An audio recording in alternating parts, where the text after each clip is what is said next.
இந்த வீடியோவை ரொம்ப அவசரமாக பதிவு பண்ணுறோம். எந்த நேரம் வேண்டுமானாலும் நான் கைது செய்யப்படலாம். தொடர்ந்து சென்னை மாநகர காவல்துறை ஆணையர் திரு அருண் அவர்களோட தூண்டுதலின் பேரில் சென்னை மாநகரத்தில் உள்ள பல்வேறு காவல் நிலையங்களில் தொடர்ந்து வழக்குகள் பதிவு செய்யப்பட்டு கொண்டிருக்கின்றன என்பதை நாங்கள் தொடர்ந்து உங்களுக்கு தெரிவித்துக் கொண்டு இருக்கிறோம். சமீபத்தில் 7 கிணறு காவல் நிலையத்தில் என் மீது வழக்கு பதிவு செய்யப்பட்டு மாலதி மற்றும் லியோ மீது வழக்கு பதிவு செய்யப்பட்டு நீதிமன்றத்தில் நாங்கள் அந்த வழக்கை ரத்து செய்வதற்காக சென்னை உயர்நீதிமன்றத்தை அணுகிய போது சென்னை உயர்நீதிமன்றம் விசாரணைக்கு ஒத்துழைங்கள் என்று சொன்னதன் அடிப்படையில் நான் 7 கிணறு காவல் நிலையத்திற்கு கடந்த வாரம் சென்று பதிலளித்து விட்டு வந்தேன்.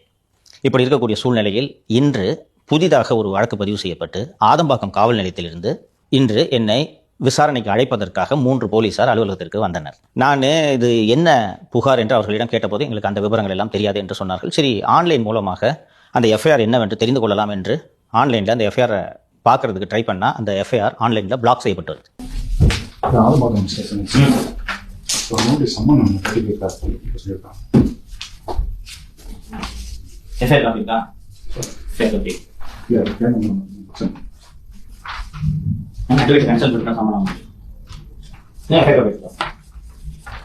எதற்காக பிளாக் செய்திருக்கிறார்கள் என்றால், அந்த எஃப்ஐஆர் நகல் கிடைத்துவிட்டால் உடனடியாக உயர்நீதிமன்றத்தை அணுகி அந்த வழக்கை ரத்து செய்ய வேண்டும் என்ற முயற்சியை எடுப்போம் என்ற காரணத்தால் எஃப்ஐஆர் பிளாக் செய்யப்பட்டிருக்கிறது.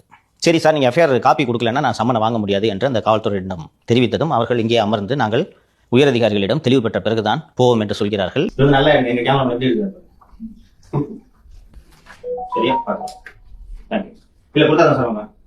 சார் இப்போ நேரில் வரவங்க தான் எஃப்ஐஆர் கொடுக்கணும். சம்மன் கொடுத்தவங்க என்ன சம்மன் ஆக மாட்டேன் சொல்லுங்க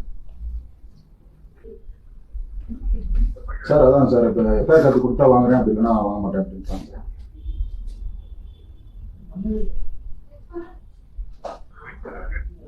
கேட்டு சொல்லுங்க. ஆதம்பாக்கம் ஸ்டேஷன் வர சென்ட் தாமஸ் ஸ்டேஷன் இந்த ஆதம்பாக்கம் தான் சார். டிஸ்ட்ரிக்ட் வரும். 311 ஆமாம் சார். 377 கேட்கல வரேன். இந்த சூழ்நிலையில் கீழே அலுவலகத்துக்கு கீழே ஒரு 10 போலீசாரும் ஜீப்பும் தயாராக இருக்கிறது. ஸோ எந்த நேரம் வேண்டுமானாலும் நான் கைது செய்யப்படலாம்.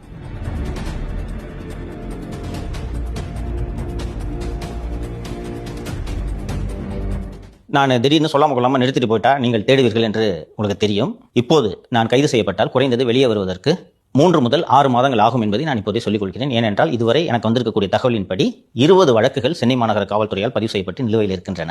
அந்த ஒவ்வொரு வழக்கிலையும் நான் ரிமாண்ட் செய்யப்பட்டு அதற்கு ஜாமீன் பெற்று அதுக்கு ஷூரிட்டி நிப்பாட்டி இந்த ப்ராசஸ் எல்லாம் முடிஞ்சு நான் வெளியில் வரதுக்கு 6 மாதம் ஆகிவிடும். தேர்தல் சமயத்தில் நான் இங்கே இருக்க மாட்டேன். இந்த விஷயத்தை நேயர்களாகிய உங்களோடு பகிர்ந்து கொள்ள வேண்டியது எனது கடமை என்பதால் நான் இதை உங்களுக்கு பகிர்ந்து கொள்கிறேன்.